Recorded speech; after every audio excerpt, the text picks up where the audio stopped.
Say good morning, welcome to SouthernCrossGO. Now, if you're new to the channel, it's really nice to meet you. So this morning, we're on Legian Beach, and yeah, we're just going to ask a few people if they want to be interviewed and find out what they're doing in Bali on their holiday. So let's get into it. All right, so good morning, mate. How are you? Yeah, good, thanks. Yeah, great. So you're an Aussie, where are you from? Newcastle, New South Wales. All right. So yeah, I've been interviewing a few people like from Newcastle, Gosford area lately. Yeah, great spot. Great spot. Yeah, it is, isn't it? Good surf spots. Right, there is. Not that I've surfed for a while, but yeah. So what are you doing in Bali? Holiday, living here? No, I've been living here. I first come in '88 surfing. Right. And the '80s was good, wasn't it? Yeah, it was good. You can't describe it. Yeah. It's completely different now. It's nothing like it. It's nearly what I call is paradise lost. It has. It has. I mean, all the shopkeepers, all the young, they're all on their phones now. I mean, years ago they'd remember your name, from 2 years ago. Yeah, they would, wouldn't they? And you notice it now. Oh, I just miss the bamboo and the grass roofs and that, That's what people want to see, is the island style. Yeah. And now it's just a concrete jungle, really. And that's why I often get out into the middle of Bali, for a ride, up in the volcanoes, up in the city. And I highly recommend that for anyone that wants to get out of the tourist area. Grab a bike, obviously you've got to be licensed, because I see a lot of horror stories. Yeah, there is. I've been here a long time now. I'm living here, so I work 2 weeks on, 2 weeks off. Oh, you're doing the morning FIFA or whatever it is, eh? Yeah, I've been coming here. Well, I've been living here permanently on that roster for 15 years now. All right. Yeah. Well, I used to own a bar just up here, and for years and years, and the young miners, they were the ones that kept me going. Without them, I would have been bankrupt. Yeah. And there was about 30 of them, and they just come and go, and they were bringing me bottles of like Bundy rum. You couldn't buy it here then. You can't buy here now, apparently. Oh, really? Yeah. So I used to get the miners, and they bring me like lamb roasts and all that shit you couldn't get, Yeah. So they kept me going. Without them miners, I would have been bankrupt. For sure. Yeah. So, right. So what are you doing in the mines? What type of work? I started out as a boilermaker welder. All right. At 16 underground. All right. And then now I'm a maintenance planner. All right. So I'm behind the desk. That's so why I'm been promoted, mate. Eh? The big boss now. All right. So you must really have a busy schedule, because you're here, you relax, and then you've got to fly. Do you fly to Perth and then back up to the mines? In Darwin, I fly. It's only a 2-hour flight, so I'm up in the Gulf of you go to Darwin? All right. Yeah. All right. So it's only a short flight, but it is. It's not for the faint-hearted. You think it's easy, but it's not. Yeah, because really, when you're travelling every couple of weeks, it does become a little bit monotonous, doesn't it? Yeah, it does. It's living in aircrafts. Yeah. Best way to describe it. Well, I just hate friggin' airports. They're the worst thing about travelling, aren't they? Yeah. So you've obviously been here a long time. You're planning to just stay in here. It's a lot cheaper, I suppose, to rent here and do that than rent a house at home, isn't it? Yeah, I mean, I pay $150 a month. And just short walk from the beach. Right. I mean, just go local. I mean, and well, if you're single and that, it's easy to find a cheap accommodation, like $150, $200 a month, and that's everything you need. Yeah, it is. It is. I know some pensioners here that get the pension from Australia. There is many, and they're just flocking in. Actually, they've shunned Australia. Yeah. The prices of things now, you just can't live on your pension. As simple as that. No. They're forcing Australians out. They are. The government's a sellout. It's like 80% of all the infrastructure and that is owned by foreign companies. And that's why I got away from Australia, to ignore all that. Same with me. I come here and I don't get the news. I don't listen to the news. I don't listen to any politics. I switch off, and that's what Bali's great for. And it's given me a lot, this island, in a sense. It's taught me patience, how to be non-combative at work. Their culture's still deeply embedded here, and that's what I love about the Balinese. Like you said before, once you just get out of South Bali and you get up into the hills, that's the real Bali. It's still village life as it was, 20, 30 years ago. It's they might have a little bit nicer houses, but the thing is, it's still very traditionally Bali. Absolutely. And a lot of people make that mistake of coming here and just sitting in a bar or just hanging around Kuta and never really seeing anything. No. It's a tradition. I've been to traditional funerals, weddings. Right.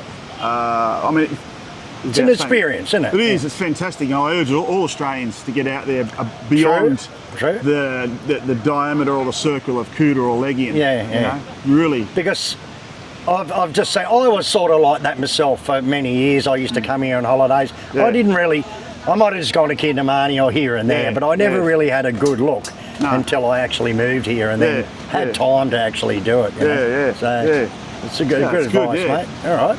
Well, anyway. Any more questions? No, it's up to you, mate. If you want to keep flapping the jaw, you can keep going. Well, I've seen you on Instagram. Sorry, YouTube. YouTube, right? I hope you subscribe. What was your handle? What was it? Southern Cross Go. I mean. That's right. Southern Cross. I'll give you a sticker to my channel. Yeah, that's Chris anyway. It was Grant. Grant, pleased to meet you, Grant. Well, here's the dog. She's hello. You're she's very cautious. You're not a real expat till you get a dog, mate. That's the way they look at it. Good man. That's what they say. I'll catch you. All right, so good morning, mate. How are you? Good, thanks. How are you? So, where are you from? I'm from Brisbane, Australia. Brisbane, Australia, all right. I'm from Tweed Heads. Okay, nice. Very close to there. Yeah. All right, so you're not originally from Australia, you said? No, I'm Dutch. Oh, you're Dutch? Yes. All right. And I don't think I've ever met a Dutch person that lives in Australia. There you go. There's not a really big Dutch community. Is there a Dutch community in Australia? Yes, there is. Yeah. Oh, there is, is it? Yeah, especially Melbourne. All right, in Melbourne. Yeah. All right. But there's a fair few in Brisbane as well. All right. Yeah. So you're in Bali, you're on holidays? Or? Yeah. So how long are you here for? 2.5 weeks. 2.5 weeks? Yeah. That's a good holiday? Yeah. So where are you going to go? Have you got like an itinerary, anything special you're going to do while you're here?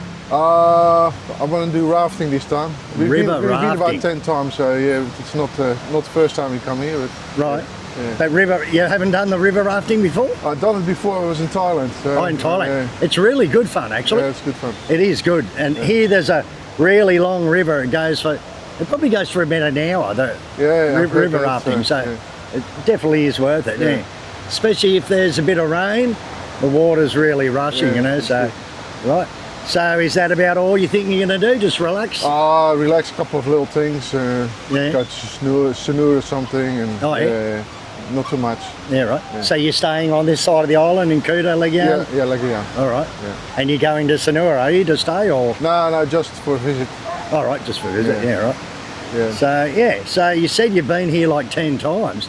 When was the first time you come here? 1995. 1995. Yeah, there was nothing here. Yes, it was completely different back then, wasn't it? Yeah. It was good back then, actually. It's a little bit over tourism now, I think. Yeah. At that stage, we said we never come back. Oh, really? Nah. Yeah. It was so annoying. Yeah. But you're back? Yeah, we're back now. So it's good. So where else have you been to in Southeast Asia? Have you been to any other countries? Yeah, I've been to Vietnam, Thailand. Right. Indonesia, of course.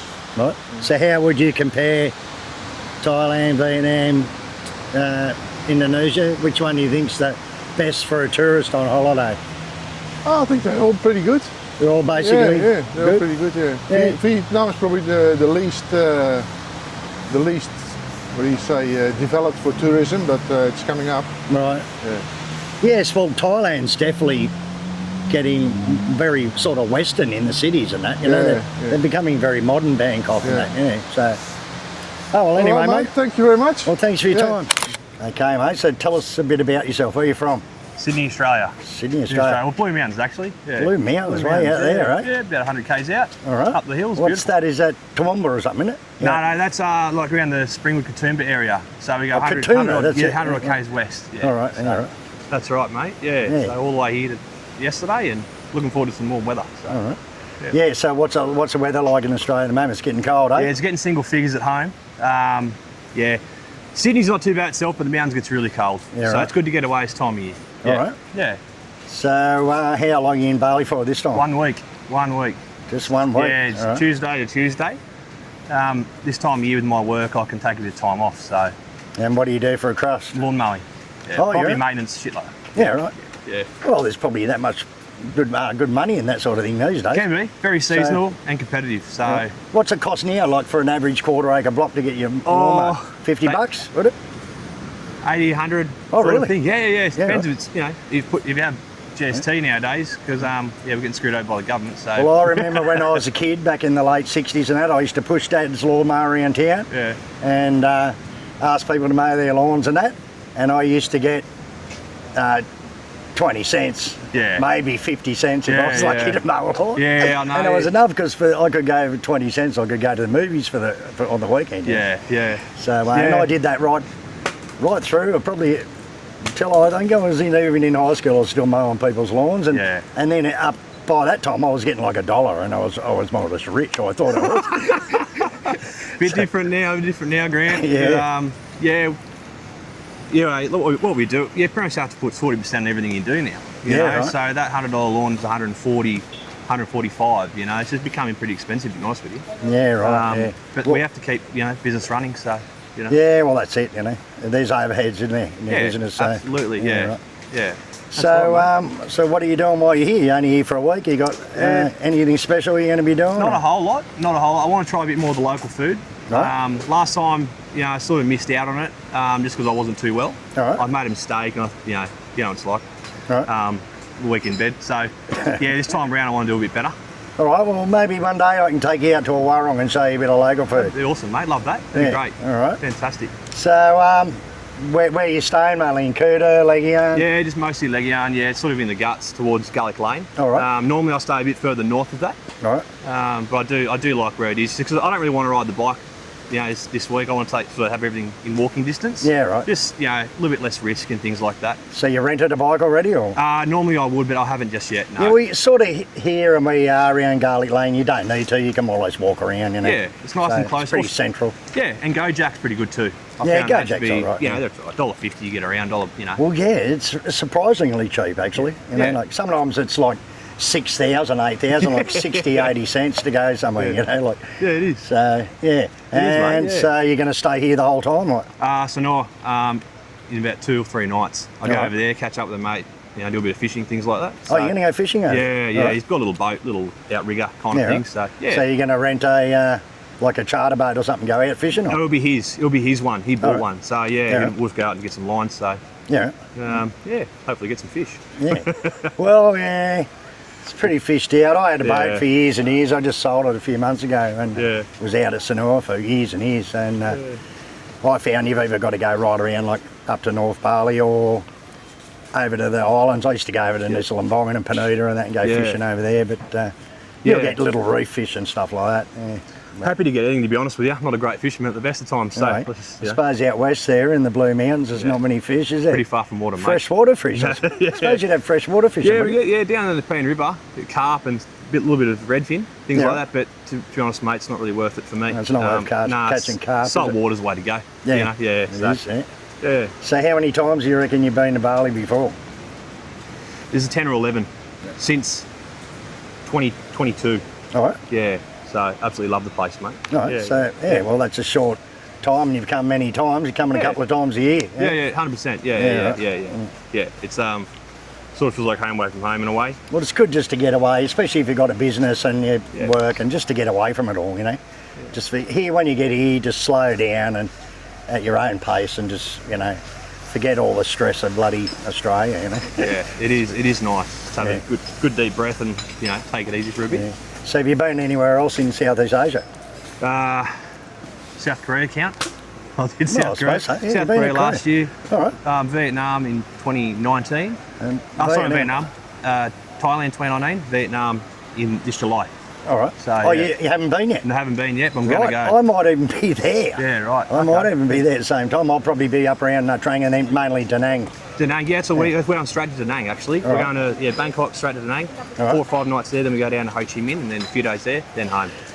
So trying to get all in, but I think you need a month to be honest. That sort of part of the world, don't you? Yeah, you could. You need at least a couple of weeks. Like Da Nang's a really good area. It's like city right to the beach. So it doesn't feel like a city, it's still more like a beach town. But you've got Hoi An, which is close to there, more or less for about 200,000 dong, which is about, I don't know, what would that be? I reckon $15 or $12 or something. You can go down to Hoi An. I'd recommend going down there, checking that out. Even staying down there maybe one night. Yeah, okay. But you can easily do a day trip because it's only like 30, 40 minutes away. It's probably 20 kilometres, 25 kilometres. You'll find that you leave Da Nang and you get to Ho Chi Minh City that's just crazy and hectic, and that's when you'll be saying, I wish I was still back there. Look, a bit of culture shock never hurt me. Yeah. I don't mind. I don't mind. You got to see it. You got to move around. Yeah. Have to even just go there once. You know, if you're not happy, don't go back. So what did you think of Thailand? I love it. Yeah, I love it. Yeah, yeah. A bit bigger, a bit It's funny. It's big. It's a huge country, but very commercial in just little spots. Yeah. You know, I think if I explored a bit better, I'd probably get more. It's becoming very modern, like the cities now. Like Bangkok's becoming a very modern city. Yeah. And it's got everything you want, but it's. I can notice. I go there probably twice a year, and I have been for years and years, you know. And I can really definitely since COVID, the last 4 or 5 years, is notice it's getting expensive there now. Yeah. So. You don't go down to Patong area, anything like that, or just mostly Bangkok. Patong's in Bukit, isn't it? Yeah, it's down the down that bottom. I normally go down around Pattaya, but not to Pattaya City where the madness is. I just go to Jomtien. It's sort of 10 kilometres south, or Bangsaray or somewhere just a bit south, or Rayong. And if I want to, I can go over into Pattaya and the madness, you know. And which I've done all that when I was young. I'm over it. It's too hectic. Yeah. Pattaya City, right, beach road and all that, you know. So Jomtien's quiet. It's a beautiful beach there. I sort of hang out there, so nice place to be, mate. All right, mate. Well, anyway, thanks for your time and good to speak to you. What's your name, Gabe? Gabe. Yeah. All right, mate. No worries, mate. Thanks very much, brother. Cheers. Nice to meet you. Okay, so I hope you liked that video. If you did, leave it in the comments. Don't forget to like, comment and subscribe, and I'll see you on the next video.